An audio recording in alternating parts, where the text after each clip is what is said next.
Okay, we can. I started the broadcast. All We right. can start now. We're now live.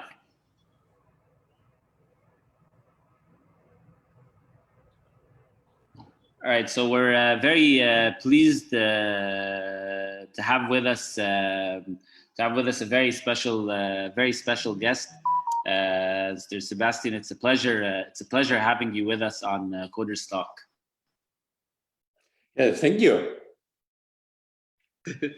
All right, the floor is all yours. Okay, well, welcome all my friends in the Middle East, in the Arab-speaking world. As you know, Udacity is a company that is doing a lot of business with you, shares a lot of your visions about the world and the future. And I consider myself very privileged that I have the opportunity to talk to all of you. My name is Sebastian ثرون. You might know I'm a longtime professor at Stanford University here in Silicon Valley. I founded Udacity and ran it for many years. I also founded Kitty Hawk, a flying car company. And prior to that, I founded and ran Google X, which was Google's innovation unit. We built things like self-driving cars and Google Glass.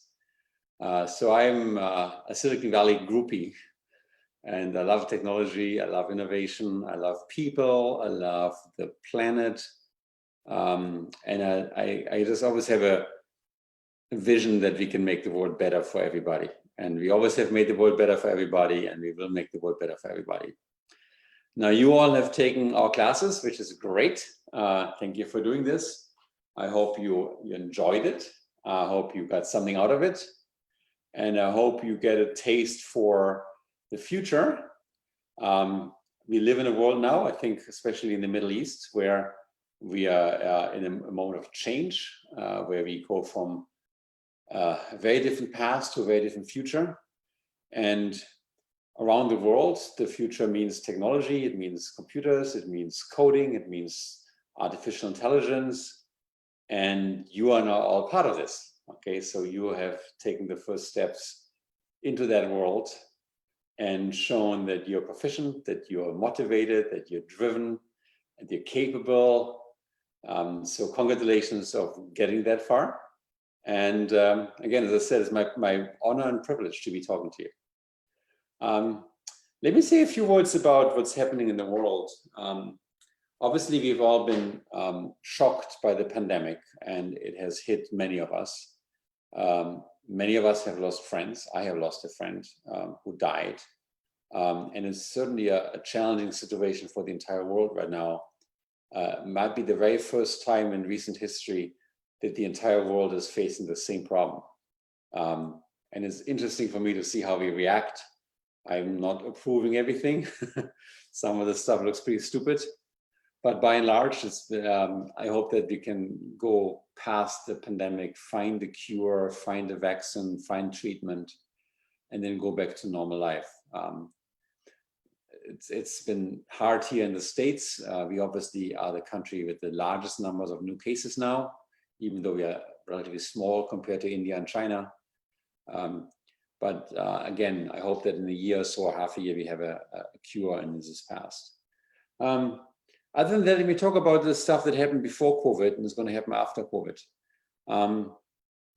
Perhaps the most interesting development in computing recently has been the advent of artificial intelligence and machine learning. And that's something that's really very significant that I think will change everybody's life in the Middle East and around the world. And as you get into more coding and deepen your skills on software engineering, I would recommend you to check out what's happening in machine learning. In particular, machine learning used to be a very esoteric subfield of computer science that only a small number of people knew about, but now it's become kind of this massive new innovation in computer science. And why is it so important? Well, as you all know, computers are relatively dumb machines. They are machines that you tell them something and they do it, right? Like you tell a computer, print the product of 5 times 6, and the computer will print 30. And you can do this in the middle of the night. You can do this next week. And the computer still does what it's being told without thinking about it, right? So they're really dumb. For some of us, that's great because it's very reliable. Like we take pleasure in the fact that the computer is so dumb, it just does what it's told. People obviously don't do what they're being told. I can tell a person what's 5 times 6, and today they might give me the right answer, and tomorrow they might give me the wrong answer. I could tell them, hey, clean my driveway. And some people will say, I'll do it. And other people will say, I won't do it. So people make decisions, but computers don't make decisions. Now, because computers are so dumb, it's actually very hard to program them. You as a software engineer, and you know this now because you're all becoming software engineers, you will have to kind of, in your mind, anticipate whatever complexity might occur, whatever situation might arise, right? So you have to think about, when you write computer code, wow, this might happen, and here's a rule for this contingency. And this might happen, here's a rule for this contingency, right? So if you write, for example, an app for iPhone or for Android, there's 1,000 different ways that people can get into the app. The app can be with other apps. You have to kind of understand where it might be run, who might run it, what is the current connectivity to the network, is there connectivity or not? And for all these cases, is there a power problem on the iPhone, is the iPhone overheating? For all these cases, you have to think through, like, what is the right response? And you have in your mind to really kind of experience or foresee every possible failure mode and write a rule for every contingency. And that makes computer programming hard. So if you look at Android itself, it's like, I think 12 million lines of code. Not a single person can ever write an operating system. It's written by thousands of people, and they have to cooperate to really understand that if they make just one mistake, the phone might hang, right? If you're building an aircraft with a computer system and you make one mistake, the plane might crash. So you have to kind of really think about, oh my God, what can happen in every situation? That makes computer programming hard. The fact that computers are dumb, and you have to come up with the rules. And you have to be smart enough to find all the rules. And that's what we exercise as you get to our courses. You're programming a dumb computer, and that computer just follows the rules, and you have to set all the rules.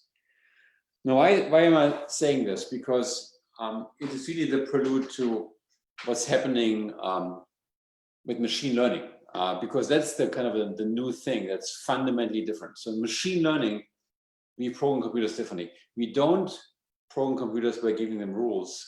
We program them by giving them examples, right? So for example, if you want to make a machine learning system or computer system recognize a face, like you want to program it so when you come to your house and the computer sees it's your face, it opens the door for you. But if somebody else with a similar face comes to your house, it doesn't open the door, right? That would be a useful feature to have, face recognition. It's a very hotly debated feature these days because it can be abused by governments.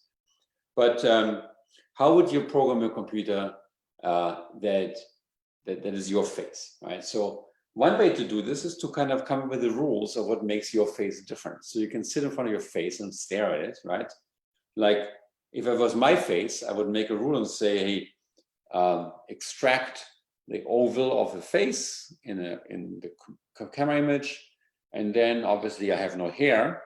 So if there's a lot of hair up here, then it's not Sebastian. And then I would write a rule about what is hair. Like, okay, maybe when you look at right now, I have a bit shade up here. So it looks a bit darker. So it could be hair. So you have to somehow specify what is the rule that can tell a computer this is hair and this is not hair. And that's actually very hard. If you try to get these rules together, I promise you, even if you spend a whole month on this, you won't find a rule set that distinguishes your face from the face of your brother or the face of your sister. You can try, but good luck writing a set of rules. In fact, if you ask yourself, like, say you recognize your mother, okay, And it's pretty obvious as your mother. You look at the picture and you know it, right? And you look at a picture of like your aunt, and it's not your mother, or maybe your neighbor, it's not your mother. Ask yourself, what makes you believe that? Like, what is the rule in your brain that says, okay, this is your mother, and this is not your mother? And you'll be hard pressed. You will not find this rule. Whatever you do, you can't articulate it. I mean, maybe you can articulate it abstractly and say, oh, my mother has an asymmetric nose, or she has a certain smile, right? Or she has certain eyelashes. But then what is an eyelash? How do you define an eyelash? How do you make a computer program that can now recognize, oh, this is the eyelash?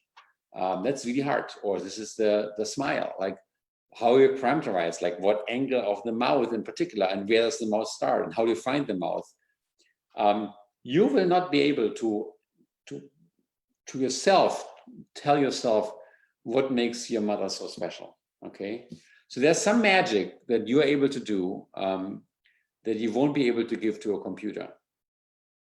Now, the nice thing about machine learning is, instead of writing all these rules of like really saying, okay, the pixel number 14 has this color and pixel number 8 has this color, and you in your brain understanding all the rules the computer has to follow to make a decision, you just give it data. Okay, so you give it, say, 25 images of your face. Okay, easily recorded. You move your face around. You turn off the light a little bit, so you get some invariance here, right? Obviously, you have some lights here.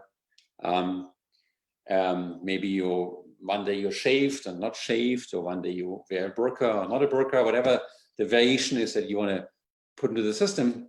And then the machine learning system finds its own rules. So it finds the rules that makes your face differently from your face of your sister or your brother. So if you give it, say, 25 images of your face and 25 images of your siblings and of your parents and of your neighbors, and you tell the computer, find rules that distinguish my mother's face from my neighbor's face. If the computer has seen enough images, it can find its own rules. So you program computers not by rules anymore, but you program computers with data, okay?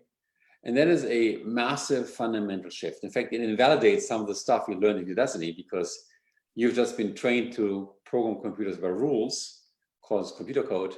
But now I'm telling you, you can also program computers with data, with examples, right? This is my mother, this is my neighbor. And if you have typically, I know you need something like 25 or so images of a person, and then you can pick a person out of 1,000 different people with today's technology, or 1 million different people. It's actually amazingly robust and reliable. So the idea of machine learning is you just give data. The data are examples. Each image of your mother will be very unique. She'll never look alike in the next image. So these are just examples. But to interpolate between those data, the computer is able to extract its own rule set and build its own rule set to make decisions. And that is a fundamental paradigm shift for computing. It has two effects. One is it makes computers easy to program. If I just have to provide 25 images of my face and 25 images of my neighbor's face, that's easy, right? I just collect those images and feed them in the computer. And it makes computers more powerful. It makes computers do things that you would not be able to program by hand, okay? So give an example of something that people, like if you look at people, we don't instruct people with rules either, for most parts. I mean, we have some rules, like we have laws, and we have like rules of life, and we teach people, okay, don't do that, do this. But the majority of our own learnings are not rule-based. Like when you grow up as a baby and you start walking at the age of 1, no one has given you the rules how to walk. In fact, somewhere your brain is picking up how to make your muscles work together that you can walk. And you can even express how you walk, you just walk, right? Or if you start speaking at the age of maybe 2, right? You start speaking and you acquire the rules of speech, understanding speech, making speech. You become very good at it at age 4 or 5, you're really good at it. And no one has ever given you the rules how to speak. No one has ever given you the rules of grammar, or what a sentence is, or what a question is, or what it means to cry. You just know how to do it. And you retain this for the rest of your life. So obviously, listening to me, you are able to recognize English. Somehow you learned it, but you don't know what the rules are. So you learn this stuff from examples. Like you learn how to walk from examples. You, as a 1-year-old, you get up and try to get up, and then you fall over and tumble, and that hurts. And that's an example. So, okay, don't do that. And over the period of half a year to a year, you kind of coordinate your muscles more and more. You explore, you try things out. You don't even know you're doing this because you're 1-year-old. But somehow you learn how to walk. Same with speech. Same with so many other things, like how to ride a bicycle. Good luck specifying the rules how to ride a bicycle. If you want to build a humanoid robot that can run a bicycle, that's really, really hard. But somehow as a kid, as a 4 or 5-year-old, you just get on a bike and do it and somehow figure that out. So people are also programmed by data. We learn from data. We spend the first few years looking about the environment. Like if you look at a baby, a newborn baby, you might think they're just sitting there doing nothing, but they are massively observing, and they're taking all this data and they're forming in their character and their brain, they're copying their environment and learning about the environment. It turns out when you look at babies' development or people development, the most formative year of a baby is the year in the womb. The second most formative year is the year when they're just born. That year has more impact on their character and their intellect and everything else relative to any other year in their life. So when they're very, very young, they learn so much more than we get older. So babies are driven by data. And now computers are driven by data. So now we can give a good computer and just give it data. And it's an incredibly powerful paradigm. So I'll give you some examples. Good example is game playing. Games like chess and Go have long been thought to be expressions of human intelligence. If someone is really good in playing chess, you would probably say this person is smart. If someone is good in playing Go, you'd say the person is smart. So being able to do these combinatorial games like chess or Go have long been thought as, wow, this is an expression of human smarts, right? So it's the pinnacle of intelligence. Like if you're the world chess champion, boy, you're really smart. Now, for the longest time in computer science, we tried to program chess computers by giving it rules how to play. And typically there would come in rules that would let us mechanically predict future board positions. That's very easy in chess because the rules of chess are very simple. They're just the legal moves. And they would come with like rules how to distinguish a good position from a bad position. And yeah, for decades, people would ask what makes a really good chess position, and then write computer code that would search for the best sequence of moves to go into a good chess position. In 1997, the world's residing chess master was beaten by a chess computer. And this chess computer was originally built at Carnegie Mellon University, where I worked at the time, and then later transferred to IBM, called Deep Blue. And that computer had a machine learning component. It would actually look at past games and play itself and really learn by itself what are the rules of a good board position versus bad board position. And by doing this, it was able to get smarter and smarter over time and eventually beat the world chess champion. 2017 saw the year where the world Go champion was beaten by a computer program. This computer program was built by Google's DeepMind division, which is a startup company that Google acquired in England. And they too use machine learning. So instead of having human experts say this is a good Go board position, a bad one, they eventually come to the point where the machine plays itself, learns from its own mistakes, plays itself for exactly 1 day. And after 1 day of self-playing, it can learn its own rules of playing Go so well, it beats the world's best Go player. It's kind of an amazing feat to see that this is possible. For a long time in computer science, we believe Go is not winnable by machine. Go was just too complex. But with machine learning and a computer that can find its own rules is doable. There's infinitely many other examples. Some of you might know I used to work in self-driving cars. In fact, I used to run the Waymo team.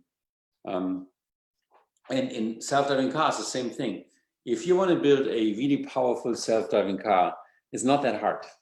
All you do is you get a phone camera like this one, you place it on the dashboard, and you have it watch a human drive, okay?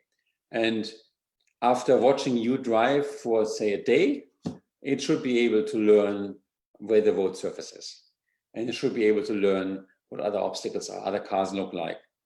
So the best work in self-driving cars now uses machine learning, where it basically says, okay, instead of feeding a self-driving car with a set of rules, we're going to feed it with examples, maybe an example of what a human driver would do, and it extrapolates from those examples how to drive. This idea of like programming computers with data is taking over the world right now. It's in medicine, medical diagnostics is a good example. Like when you go to a doctor might consult data like a chest X-ray or a brain scan to understand whether you're sick or not and whether you require treatment. And in almost all fields of diagnostics now, computers beat human doctors, and they do this with machine learning. So I recently did a study on skin cancer, which is, I think, the most common cancer in the world, where we fed more than 100,000 images of skin patches to a computer. 100,000 sounds small, but it's more than any doctor can ever see. And it would learn from it, oh, this is what a skin cancer looks like, and this is what no skin cancer looks like, and what's enabled to diagnose skin cancer better than the best human doctors, like an iPhone, using machine learning. So this idea of machine learning is really changing the equation for everything in computing. And as you graduate from university, progress in your studies, I would urge you to take a look at this, because whatever the problem is, you might be able to machine learn to find incredibly powerful computer software without much work, by just giving it data. In fact, machine learning is now used a lot in professional settings. I don't know about the Arab world, but in the United States, I think 70% of the people or so work in offices that work. I mean, agriculture is like 1% now. It's very small. But office work is very common. It's accountants and lawyers and many other people. And almost all these people do repetitive work. They do the same job on a Monday, on a Tuesday, on a Wednesday, and a Thursday. So there's now a whole bunch of startup companies. There's like hundreds of AI companies that look at office workers in a field like, say, accounting or sales, and use the AI to find the rules that makes a really good accountant. And look over the shoulder of, like, say, 1,000 accountants and see how they do their accounting job, and pick up, oh my God, that's a great rule, how to be a good accountant. It's another great rule. And it's not programmed in by hand, it's really learned from data. That's the key thing. And these computers then learn from data what is a good accountant. And then once they figure that out, they can do the work for us, right?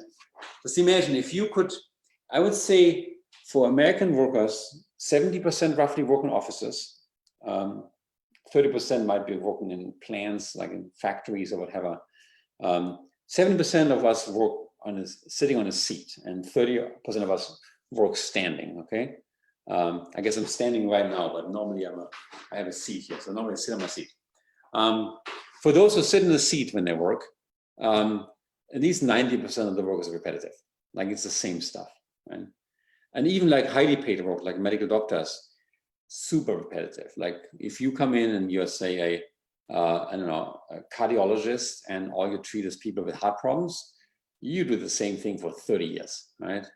Of course, each individual treatment to a person is different because there are different symptoms, but by and large, you diagnose, you treat, whatever, you communicate.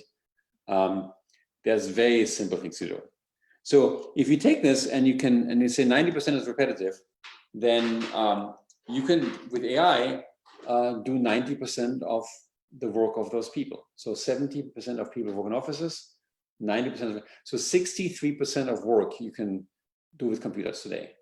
63, more than half of the work done on this planet you can do with computers using AI. That's actually significant, because if you could free the world from repetitive work, you could actually have a big impact on the world. Like if all the repetitive work we do all the time would be done by computers, then we, the people, could be much more creative and do much more interesting things, right? And you might say, wow, this is shocking, Sebastian, that sounds crazy.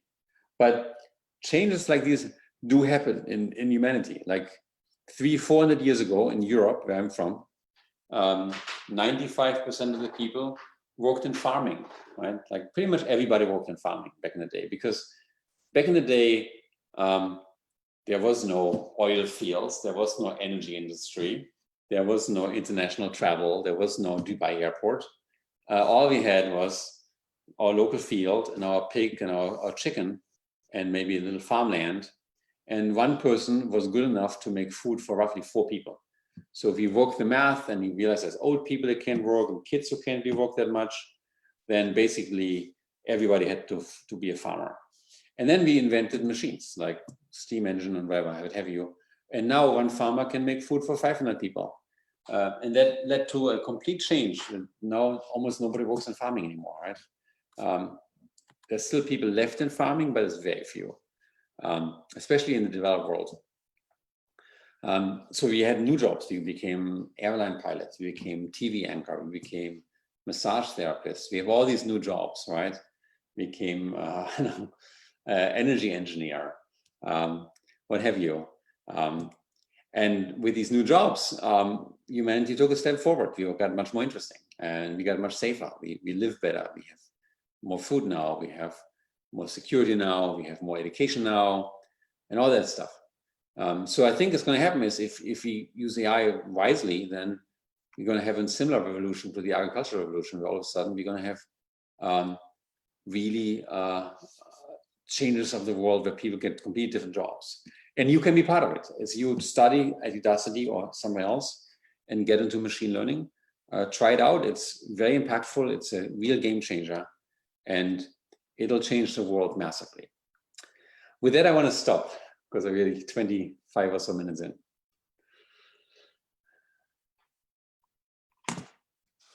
Tarek, do you want to? Thank you very much, Sebastian, for that. Okay, we have many questions of different technical levels. So the first one is from Hadir, and she's asking if she could use machine learning in edge computing. I don't know. So edge meaning edge in images, I assume. Yeah.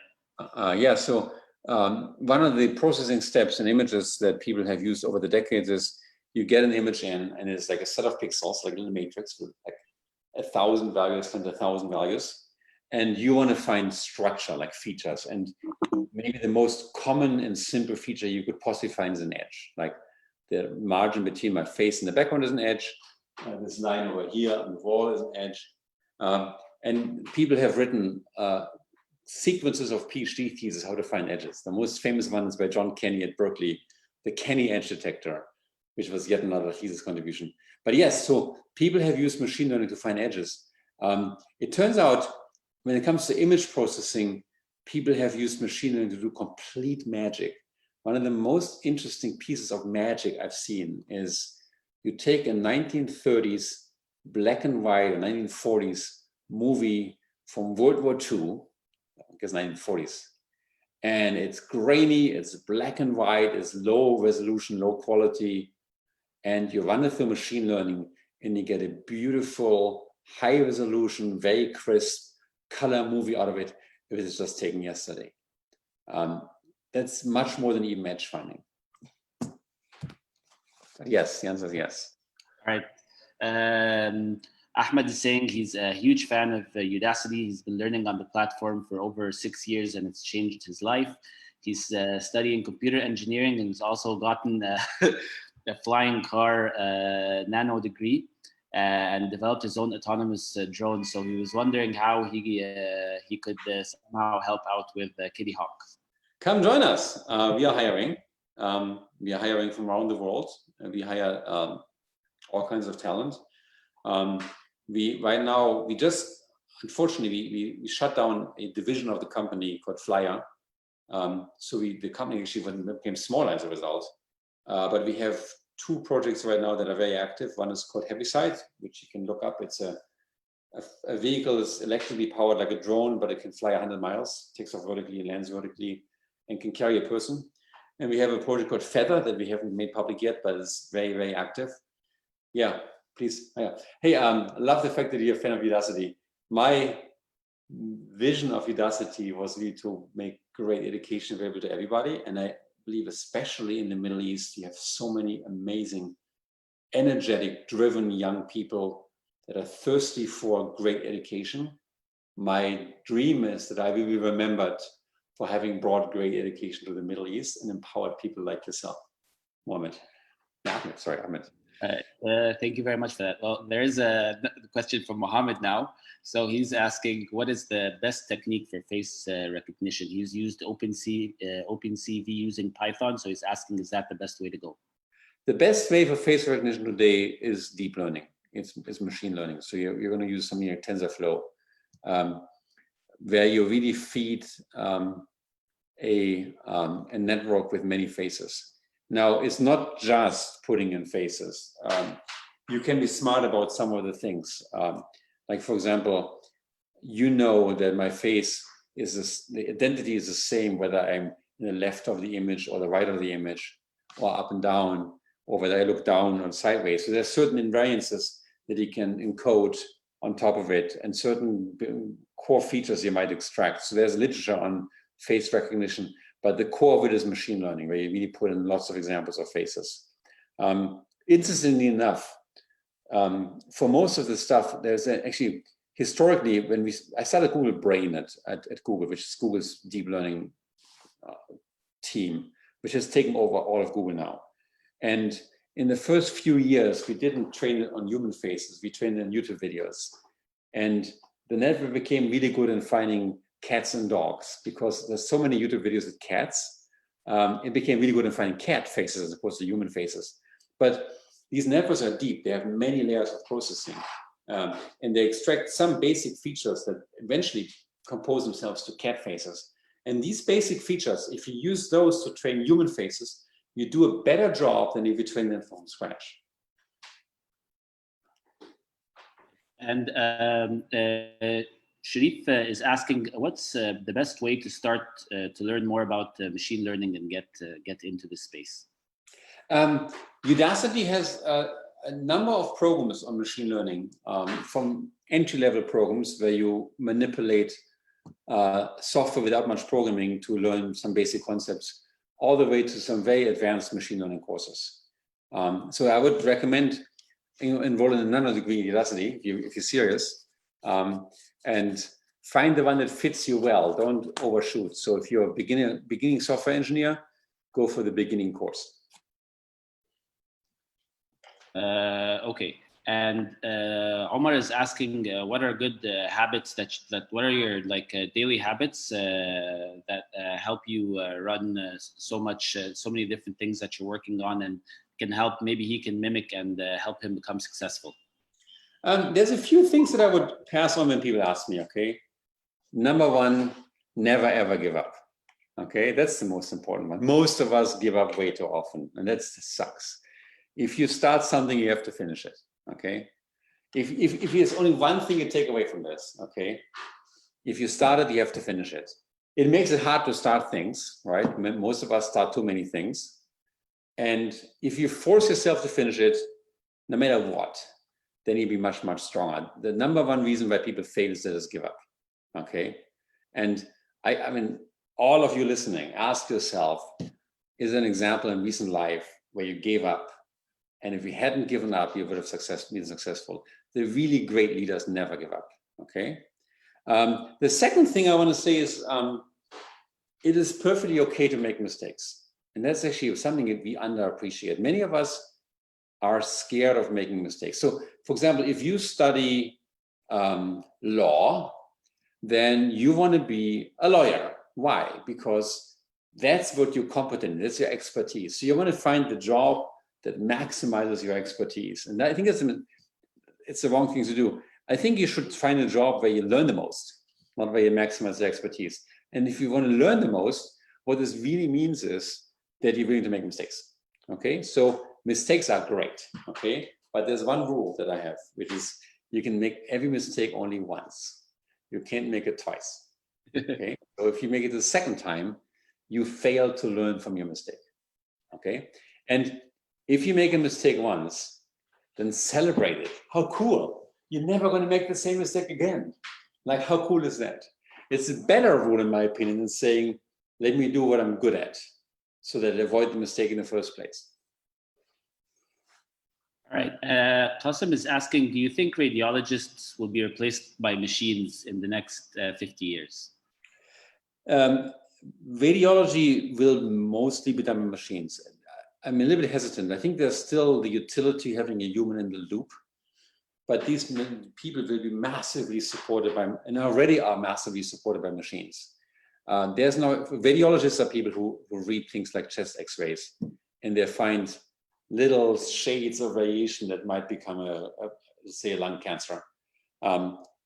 It's already the case that the diagnostics of these kind of imaging diagnostic tools like MRI and computer tomography, that these are read more accurately by machines than they are being read by human experts. So the future radiologists will use there will be many fewer radiologists, and they will massively use machines to do most of the diagnostics for them. Yes, absolutely. If you become a medical doctor and you want to become a radiologist, make sure you're on top of technology, okay? Because your job will change like crazy in the next 5 years or 10 years. Okay, the Samad is asking, he would like to know if there's any relationship between solving inverse problems, partial differential equations, and the techniques of ML and AI. That's a great question. I would say not that much. And the reason is, if you look at partial differential equation, they come from a time when we are very physics-based, where we had a phenomena that had a crisp and clear physical definition. Like, for example, the integration of speed is distance, or the integration of acceleration is velocity. And you would write these things down, and sometimes they're non-linear. And then to solve for a desired quantity, you had a complicated mathematical problem at hand. The difference in machine learning is that we are sidestepping physics altogether, right? So nowhere in your neural network that recognizes faces will you write down the basic physics of, say, projective geometry of a camera.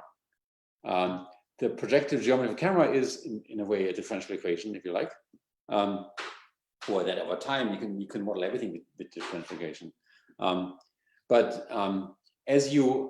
What we do is we kind of replace the laws of physics with massive data. So instead of writing down the exact, like say for a self-driving car, how exactly the physics of the car work on the road surface, which can be modeled, obviously. You can build a physical model of a tire stiffness and how the car really moves. Instead, you just take 10 times as much data and hope that the wealth of data replaces your physics model. And then life becomes easier. As an example, if you look at the way you learn how to walk, it turns out walking, if you were to articulate walking, human gait, it would be, from a science perspective, a set of complicated partial differential equations. And you never solve those in your brain. You just learn how to walk. So there's some magic about machine learning that goes way beyond some of the very tough mathematical problems we impose on ourselves. All right, we have a question from Hamouri. He's asking, why wasn't artificial intelligence able to predict the COVID-19 pandemic, taking into, or at least warn us about it, taking into account that it has been used to predict things like weather and several other Yeah. things. Yeah. Great question. I love the question because I can make a really substantive point here. AI, machine learning, is good in repetitive things, right? So to learn how to walk, you have to spend a year collecting data on the same stuff. To find skin cancer, you have to see 150,000 images of skin cancer. And then eventually AI is good at it because it has so much data. For the pandemic, there wasn't any data, right? So if we had 500 past pandemics in the world that we could digitize, or 1,000, and then learn from it, it will probably predict the next one much better. But the data is so sparse. The pandemic is almost like a singularity. It's something that's crazy that we didn't expect. So it's very hard to train a network to make these kind of nonlinear leaps to the future when there is no insufficient data. I think, I mean, it's not just true for artificial intelligence, it's true for the world. I mean, while smart people like Bill Gates had been warning of the pandemic for a long time, none of us took this stuff seriously, right? Because we didn't have data either. I think if in the next 10 years we have 10 pandemics, then in year 11 we're going to have enough data to make real good predictions. Okay. Ayman is asking, in terms of performance measures, is it better to use pre-built models for object detection, such as YOLO models, or create your own models? I'm not sure I fully understand this. Okay, all right, we'll move on. And Ayman, if you could, Apologize. if you could clarify that. Okay, so a more beginner question from Radwa. She finished the nano degree of AI with Python on Udacity, and she wants to know, in your opinion, what she should do next to get more in depth into machine learning. We have more advanced. First, thanks for finishing it. I hope you enjoyed it. The AI Python nano degree is a beautiful, actually very serious program for people who want to understand basics of machine learning and program stuff in Python. Yeah, I mean, there's more advanced programs that Udacity offers. Come to the website, check them out. At the very end, there's also more application-focused things. We have programs on natural language processing. We have programs on self-driving cars. So work your way through those. And actually, equally important, I'd say, to education is also use it. Whatever your job is, find a data set and try it out. That's actually possibly even more important than any course you can take in Udacity. Is just be creative about your life and your work and see if you can make a difference in your work today. Okay, we have a question from Joseph. He says he's 14 years old and he wants to get into robotics. So what would you recommend as the first step for him to get into robotics? So I think this is Joseph Gamil. I think he's 15 years old, not 14 years old. Sorry, yeah, 15. Okay. Just checking. 15 years old. I have to go to our website to see what our most basic robotics thing is. Robotics has two components. It has a perception component and a control component. The perception component you can do in your camera, right? So you can take your iPhone camera and capture images. In fact, you can pretend it to be a robot and put it close to the floor and zip around your apartment and ask the question, can I do basic things like find out what room I am in? And then the motion component is the one that's harder to simulate. I know that we do a lot of basic self-driving car in a driving simulator based on Unity. So you can Udacity program self-driving cars in a simulator. But you can also buy on Amazon.com for $20 programmable robots or $50 that are good enough to drive through your kitchen.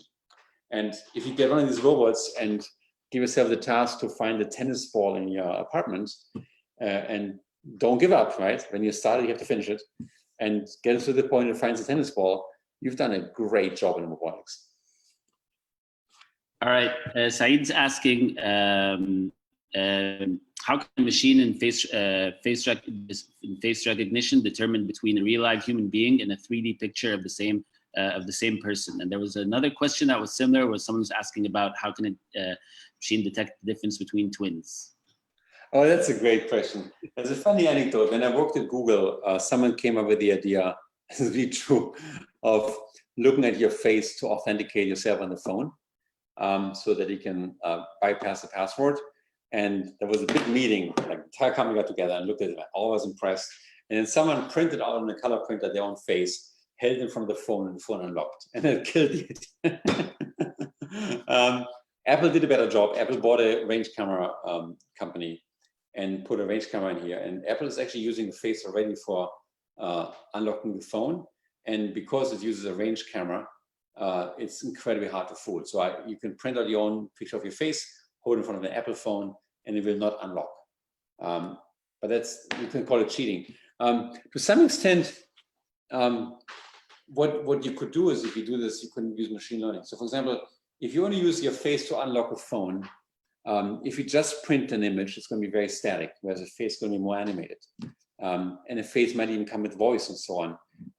And you could literally train a neural network to make that distinction and say, can I make a neural network that can distinguish a printed face from a real face? And I bet with enough examples, the network would find certain features in people's motion or whatever it is that makes it believe it's a real face.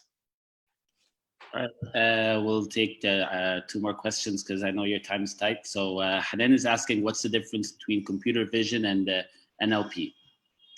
Yeah, so NLP, natural language processing, is the field of understanding basically human speech.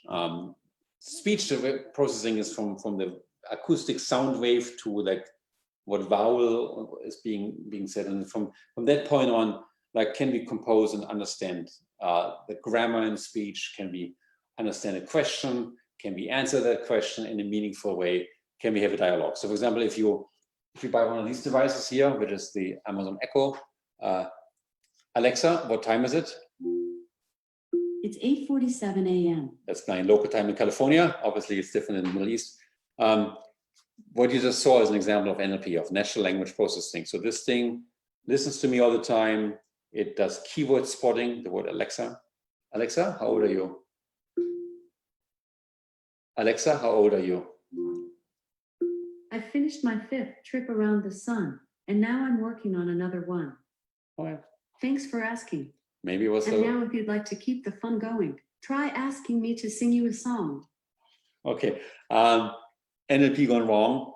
I asked a different question. But the processing of speech, the best work right now on natural language, first of all, natural language processing is important. If you want to build a voice-based computer interface where you can articulate questions by voice, like in your car, for example, you are doing natural language processing. If you want to build a chatbot on your website that talks to your customers and answers the question, you're building natural language processing. The best work in that field is using machine learning. Just like you and I learn to speak based on examples and data, the best computers today learn how to understand human language and parse human language using machine learning. And the methods for this are amazingly similar to image processing. They're basically looking at vast amounts of data coming in at the same time. Labels, like this is this kind of sentence, or this is this kind of face in an image, and then try to infer by themselves using machine learning those rules in between. It's a very hot field. I actually was on the board of a company called Semantic Machines that sold to Microsoft recently for a vast amount of money, more than you can possibly imagine. The company was 2 years old, had about 30 or so people on their staff. And it's of great strategic importance to companies like Microsoft and Apple and so on to have world-class NLP teams. So if you want to build a career and be at the forefront of what's hot in Silicon Valley, natural language processing is certainly up there. All right, we'll take one last question from Muhdi. He's asking, is there any possibility for machine learning in the future to write code by itself or even create an algorithm by itself? Oh, thank you, Muhdi. This is like the holy grail question. Can we make machines and replicate themselves? Obviously, nature has been successful in making biological mechanisms that replicate themselves at ease, but machines haven't done this yet. At some point, maybe, yeah. If you could build computer code that's powerful enough to program itself and replicate itself, I'd say a little bit scary too, because maybe it's going to be able to make smarter and smarter code. And how can we as people still control that software? I don't know. To some extent, you see very small versions of this today. There's computer viruses that have been programmed, and there are computer viruses that can mutate by themselves to evade detection. But it's still in the infancy. So if you extrapolate this, at some point in the future, yes, I believe you will have computer code that can code itself. And my God, I hope we're going to find ways to control it. It could be really scary. All right, thank you very, very much for taking the time. And for those that were asking, we will be uploading subtitles in Arabic on the Facebook page over the next coming days. And thank you again very much for taking the time.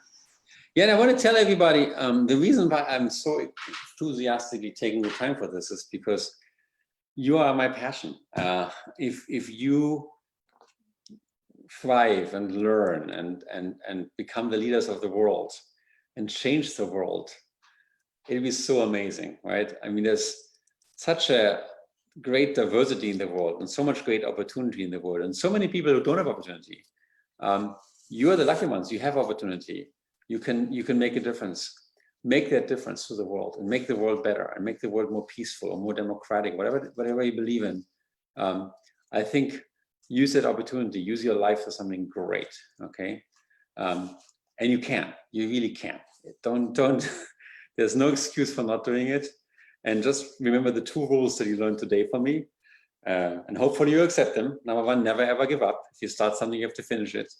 And second, you can make every mistake, but only once.